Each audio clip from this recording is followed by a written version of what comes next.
इस वीडियो को लाइक करें, हमारे चैनल को सब्सक्राइब कर बेल आइकन जरूर प्रेस करें हमारी न्यू वीडियो सबसे पहले देखने के लिए। अधिकारियों के साथ मीटिंग हुई कल रात में। मुख्यमंत्री साहब और जितने भी कंसर्न सेक्रेटरीज थे उनके साथ कल देर रात वीडियो कॉन्फ्रेंसिंग हुई औरंगाबाद के ताल्लुक से कि औरंगाबाद के अंदर जो कोरोना केसेस बढ़ रहे हैं इसमें क्या होना चाहिए, कहाँ हम गलत जा रहे हैं, इसके ऊपर चर्चा करने के लिए। उसी की कड़ी के अंदर आज औरंगाबाद के जितने भी हॉस्पिटल्स है, प्राइवेट हॉस्पिटल्स है जहाँ पर कोरोना के पेशेंट्स एडमिट किए जा रहे हैं, उनके मैनेजमेंट, उनके डॉक्टर्स के साथ एक मीटिंग ली गई है और बहुत अच्छे तरीके से, एक सकारात्मक तरीके से बहुत सारे इश्यूज़ के ऊपर चर्चा की गई है। एक तो बेड्स की अवेलेबिलिटी के बारे में है तो विस्तृत चर्चा की गई है। जो बिलिंग की तकरारें आती है, कई पेशेंट्स का कहना होता है कि नहीं इतना पैसा नहीं लगना चाहिए था, इतना पैसा लगा दिया गया है, तो इस बारे के अंदर भी बातचीत हुई है। डॉक्टर्स ने, हॉस्पिटल्स ने अपनी तरफ से एक पक्ष रखा और जिसके लिए मैं पूरी तरह से उनकी इस बात का समर्थन करता हूं कि ऐसे पीरियड के अंदर बहुत सारे ऐसे भी लोग हैं जो इस कोरोना की महामारी के दौरान पैसा कमाने के लिए निकले हुए हैं। जैसा हॉस्पिटल, एमजीएम हॉस्पिटल ने बताया कि जो ऑक्सीजन का सिलेंडर उन्हें 150 रुपये में मिलता था, वो 150 रुपये का सिलेंडर अब जो ऑक्सीजन प्रोवाइड करने वाले हैं अगर वो 300 रुपये में दे रहे हैं, यानी कि वो ब्लैक कर रहे हैं। महानगर पालिका का जो सॉलिड वेस्ट मैनेजमेंट का जो ठेकेदार है वो प्राइवेट हॉस्पिटल से ये जो कचरा उठा रहा है, हॉस्पिटल का जो वेस्ट उठा रहा है, उसका वो पैसा बढ़ा दिया है। तो ऐसे टाइम के ऊपर कई ऐसे केसेस सामने आए हैं कि जहाँ पर चाहे वो मेडिसिन हो, ऑक्सीजन हो या दूसरे चीज़ें हो, वो प्राइवेट हॉस्पिटल्स को ब्लैक के अंदर बेच रहे हैं। और अगर ये सब बातें होते हुए भी प्रशासन अगर खामोश बैठा हुआ है तो प्रशासन उतना ही दोषी है। और ये ब्लैक मार्केटिंग के अंदर अगर लोग पैसा बना रहे हैं और प्रशासन खामोश है तो कहीं ना कहीं प्रशासन के ऊपर भी ये जिम्मेदारी जाती है। दूसरी अहम बात यह है कि मीटिंग का मकसद यही था कि महाराष्ट्र के आरोग्य मंत्री राजेश टोपे साहब जब यहाँ पर आए थे तो उन्होंने साफ कहा था कि हम कोरोना को भी हम महात्मा ज्योतिबा फुले की गवर्नमेंट स्कीम के अंदर हम इंक्लूड करेंगे करके।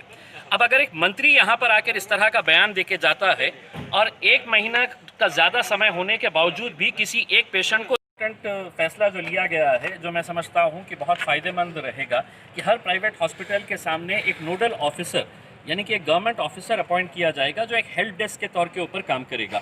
और ये बात बिल्कुल आपने सही पूछी है कि हॉस्पिटल जब जाता है पेशेंट तो कहा जाता है कि हमारे पास बेड्स अवेलेबल नहीं है। फिर किसी मंत्री का फ़ोन जाता है, किसी आमदार का, किसी खासदार का या किसी प्रभावशाली नेता का जाता है तो वो बेड अवेलेबल कर दिया जाता है।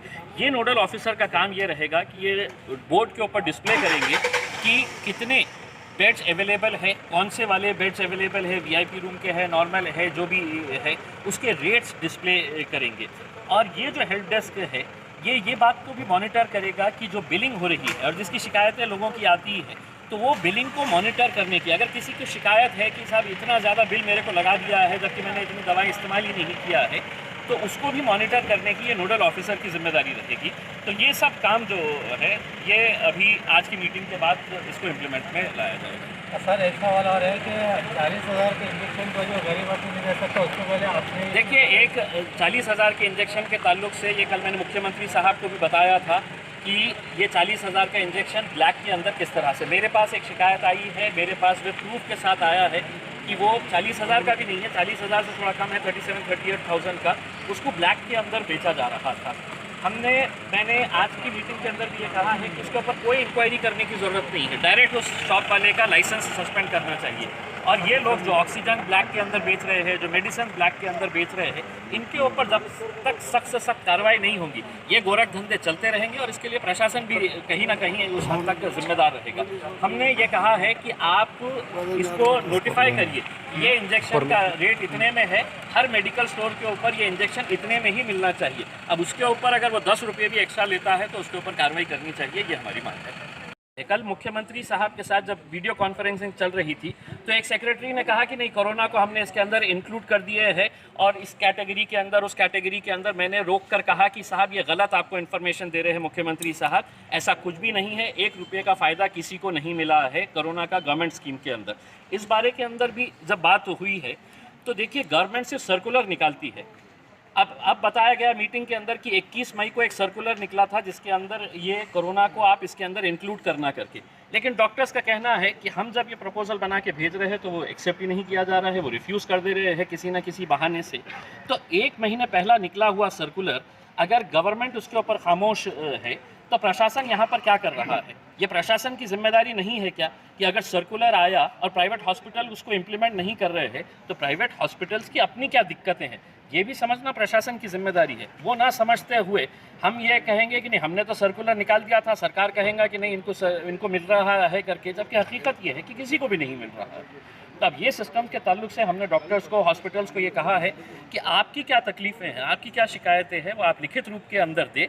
वो लिखित रूप के अंदर हम मुख्यमंत्री साहब को देंगे कि साहब आपका सेक्रेटरी तो एक अलग बात करता है, प्रशासन अलग बात करता है, हॉस्पिटल्स कह रहे हैं कि हमको ये दिक्कतें हैं, अल्टीमेटली कोई पिस रहा है, कोई परेशान हो रहा है, तो वो बेचारे गरीब पेशेंट्स हो रहे हैं। उनको बेहतर करने के लिए हम समझते हैं कि आज के मीटिंग के बाद जो पॉइंट्स रेज किए गए हैं उससे कहीं ना कहीं पेशेंट्स को कुछ ना कुछ फ़ायदा होने की उम्मीद है। औरंगाबाद में लॉकडाउन फिर से कोरोना पूरी तरह से ख़त्म नहीं हुआ है। लोग इस गलतफहमी के अंदर ना रहे कि कोरोना पूरी तरह से ख़त्म हो गया है और अब हम खुले आम घूम सकते हैं, हमारे को कोई रोक टोक नहीं है, हम लॉकडाउन को मानेंगे नहीं, हम स्वैब टेस्टिंग नहीं करवाएंगे, हम क्वारंटाइन सेंटर नहीं जाएंगे, तो ये बहुत गलत बात है।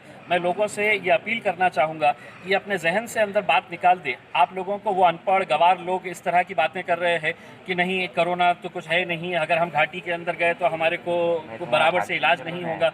पूरे डॉक्टर्स अपने स्तर के ऊपर पूरी ईमानदारी के साथ मेहनत कर रहे हैं, काम कर रहे हैं।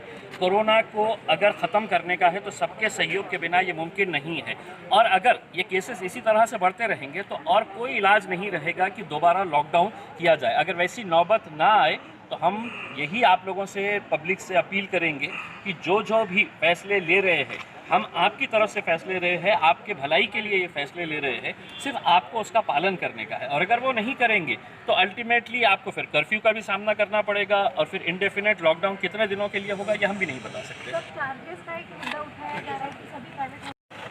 तसेच विभागीय आयुक्त, कलेक्टर आणि शहरातील खाजगी डॉक्टरांची बैठक घेण्यात आली। त्या बैठकीमध्ये ज्या खाजगी दवाखान्यामध्ये जे कोविड-19चे जे रुग्ण तपासले जातात, तिथे ट्रीटमेंट दिली जाते, त्यांच्या अडचणी समजून घेतल्या आणि त्यामध्ये प्रामुख्याने एखादा पेशंट एखाद्या खाजगी दवाखान्यामध्ये गेला तर बेड नाही म्हणून तिथं त्याला परत पाठवलं जातं आणि असा बऱ्याच ठिकाणी एका ठिकाणून दुसऱ्या ठिकाणी तिसऱ्या आणि काही ठिकाणी बेड मिळाला नाही म्हणून मृत्यू झालेला आहे असं आमच्या लक्षात आलं। हे ज्यावेळेस चर्चा केली त्यावेळेस असं ठरलं की कुठलाही पेशंट एखाद्या दवाखान्यात गेला तर त्याला अगोदर ट्रीटमेंट द्यायची, त्याला ऑक्सिजन द्यायचं, ट्रीटमेंट चालू करायचं, 2 बेड तिथं तात्पुरते ठेवायचे आणि ते ठेवल्यानंतर मग बेड कुठे अवेलेबल आहे ते बघायचं आणि नंतर तिकडे पेशंट शिफ्ट करायचा। ही महत्त्वाचा निर्णय आज घेण्यात आला।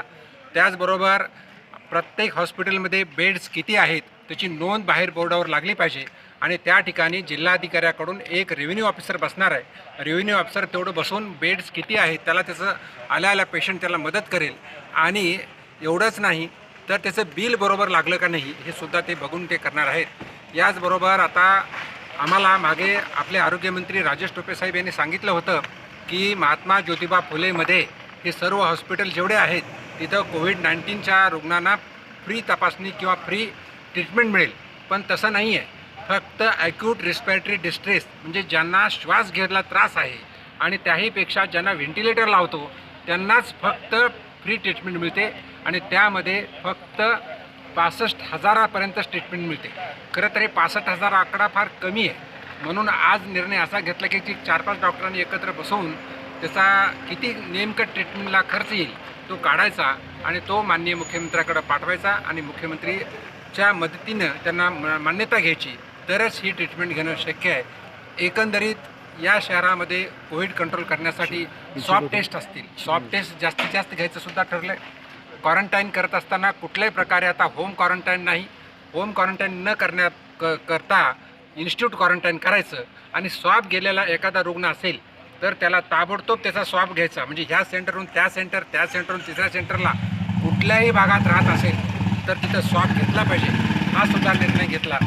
आताच सांगितल्याप्रमाणे हॉस्पिटलला जे सप्लाय करणारे काही मेडिसिन्स असतील, काही ऑक्सिजन असेल, बायोमेडिकल वेस्ट असेल, यांनी रेट जवळजवळ डबल टिबल रेट वाढवले, म्हणून हॉस्पिटलच्या ट्रीटमेंटची किंमतसुद्धा वाढत चाललेली आहे।